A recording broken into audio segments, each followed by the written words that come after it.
Paano nga ba ma-recover ang GCash account if nawala na yung SIM card?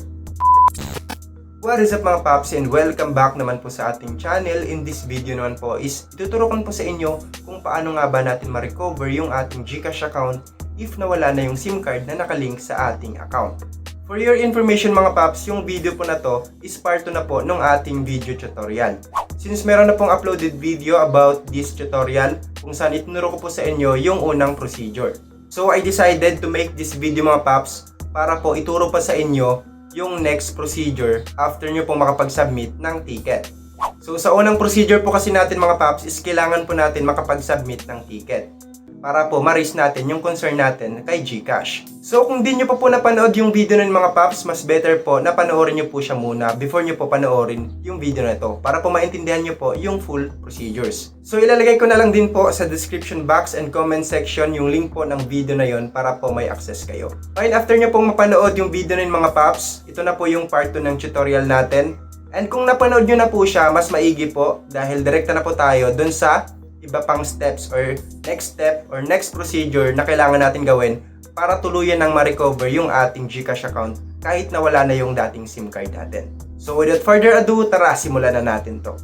So ngayon mga paps, nandito po kayo sa aking screen.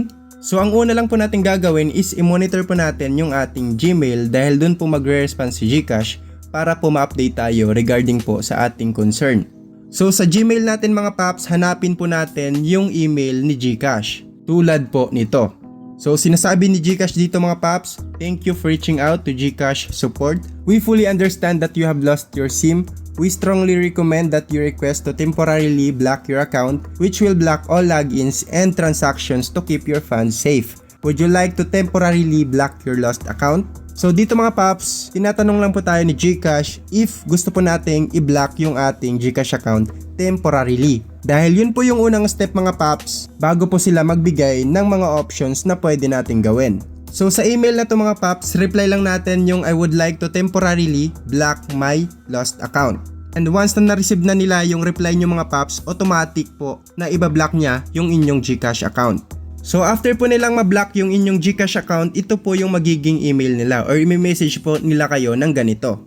Sinasabi dito, we have temporarily blocked your account which will block all logins and transactions to keep your funds safe. These are the two options that you may consider. So magbibigay po sila mga paps ng two options na pwede mong gawin sa pag-recover.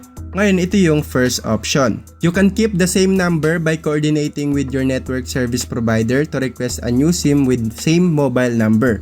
Once you get a new SIM card with the same number, you may file a request to unblock your account and regain access. So kung itong option yung pipiliin nyo mga paps, kailangan nyo pong makipag-coordinate sa inyong network service provider. So kung naka-TM or Globe SIM card kayo, need nyo pong pumunta sa Globe Telecom Company para po makapag-request kayo ng new SIM na same number po nung inyong nawalang SIM card. Ngayon after nyo pong makuha yung SIM na yun mga paps, kailangan nyo pong mag-file ng request para po ma-unblock yung inyong account. Ngayon mga paps, kung ayaw nyo pong pumunta sa company ng inyong mga network service provider para mag-request ng new SIM, disregard nyo na po itong first option and punta na po tayo dito sa second option. So dito sa second option mga paps, sinasabi dito, if you decide to get a new SIM with different mobile number, create a new GCash account and have it fully verified, then reach out to us to request transfer of funds from your old GCash account to a new GCash account. So mas madali ito mga paps compare po sa first option para sa akin lang.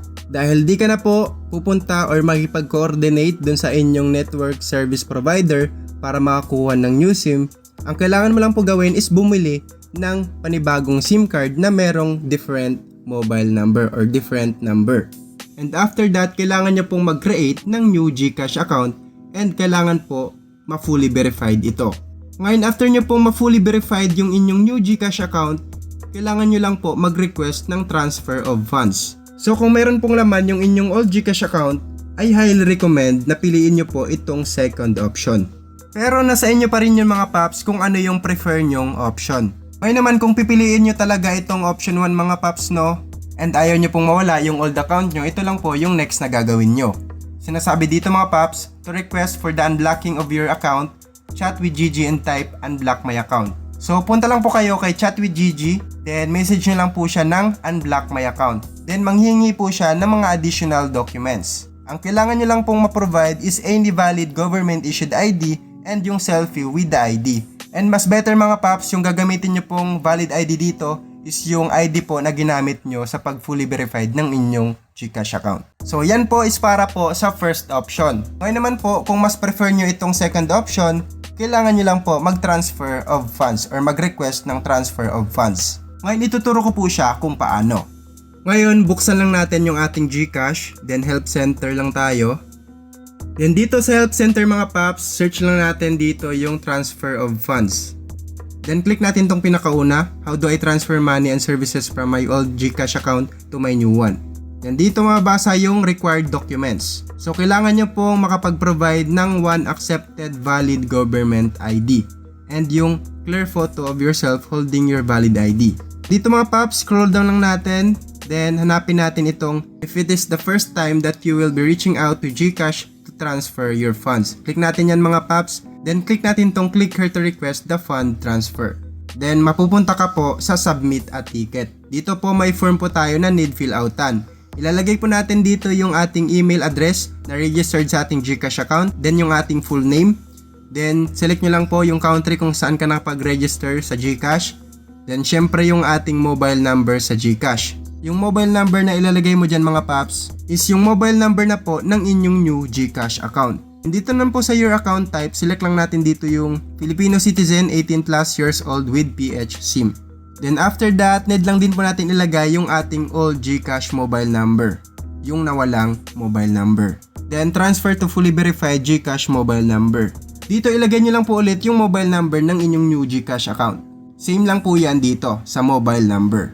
So dapat match po yan. Ang mag-iiba lang po yan mga paps is itong old GCash mobile number. So same lang po itong mobile number and transfer to fully verified GCash mobile number. So make sure mga paps na tama po yung information na ilalagay nyo dito. And after that, lagay natin yung first name natin, middle name, and last name sa ating new GCash account. Pero it should be same lang po dapat sa ating old GCash account. Then, lagay lang natin yung ating date of birth. What was the email registered to your old account? Lagay lang natin dyan. And dito sa what happened to your old number, click natin tong lost SIM or damaged SIM. It depends na rin po mga paps sa case ninyo. So for me, kiklik ko tong lost SIM. Then after that, lagay lang po natin yung amount to be transferred from old to new account. So make sure mga paps na ilagay nyo po yung total amount na yon para po isang transfera na lang. Dito lang po mga paps sa baba, last 4 digits of your GCash Mastercard. If wala po kayong GCash Mastercard, lagay nyo lang po dito yung NA or not applicable. Pero kung meron naman po, lagay nyo lang po yung last 4 digits ng inyong GCash Mastercard. Then after that, lagay lang natin yung ating GInsure policy number. If meron, kung wala naman, lagay lang din natin dyan yung not applicable or NA. Dito lang sa baba, do you have a subscription in GLife? Click natin tong no if wala, yes naman if meron. So in my case, mag-no ako dyan. Then after that mga paps, click lang natin tong mga box para ma-check. I agree to transfer my wallet balance, GCash card, GInsure, GFunds, etc. Click lang natin yan lahat mga paps. So dito mga paps, meron pong sinasabi dito, notarized affidavit for funds 1K and above. Pero wag kayo mag-alala mga paps, required lang po to if non-fully verified po yung inyong old accounts. If fully verified naman po, no need na pong mag-provide kayo ng notarized affidavit. Then dito sa valid government issued ID, check lang natin yan. Then dito naman po sa please share what happened or add other information about your concern, pwede naman po ilagay natin dito yung ganito. Hello GCash, I have already verified my GCash account or my new GCash account and I want to transfer my funds from my old account to this new account. Please help me to get back my funds. Thank you. So, pwede nyong gayahin to mga paps or pwede pong gumawa kayo ng sarili nyong message. Basta maglagay lang po kayo dito ng additional information po regarding po sa inyong concern. Pero para din na po kayo mahirapan, pwede nyo pong i-copy-paste itong tinype ko. Then after nyo pong makapaglagay ng additional information, dito na po sa baba, upload a photo or attachment that can help us assist you with your concern. dito na po natin i-add or i-attach yung mga requirements po na hinihingi nila. Yung one valid ID tsaka yung selfie holding the valid ID. So click mo lang tong add files or drop files here, then mariredirect ka na po sa inyong albums. So select nyo lang po dun mga paps yung pictures po, yung inyong ID tsaka yung selfie with your ID.